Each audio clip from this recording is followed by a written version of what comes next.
நம்ம வீட்டில் Wednesday lunch பார்ப்போம். சுட சுட ஒயிட் ரைஸ், ரசம், முட்டை வறுவல், பால் வச்சுருக்கேன், காஃபி, பாதாம் பால் போடலாம், வஞ்சர கருவாடு சுக்கா, வெங்காயம் தக்காளிலாம் எதுவுமே போடல, எண்ணெயிலே போட்டு காரம் போட்டு அப்படியே சுக்காவாக பண்ணுறேன். டேட்ஸ், பாதாம், இது எங்கள் பூனைக்குட்டிங்களுக்கு ஒயிட் ரைஸ் குழையாக வச்சு தான் அதில் சன்னாங்குனி நெத்திலி கருவாடு போட்டு கலந்து வைப்பேன். அப்படியே பாருங்கள் ஒரு பூனைக்குட்டி எங்கே இருக்குன்னு.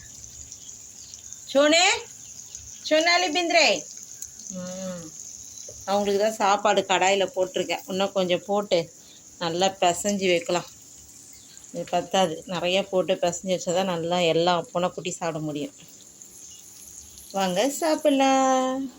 டுடே ஸ்பெஷல் ஸ்ரீதேவி சேனலுக்கு ஒரு சப்ஸ்கிரைப் பண்ணிவிடுங்க.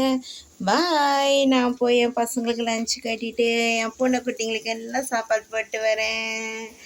பாய்.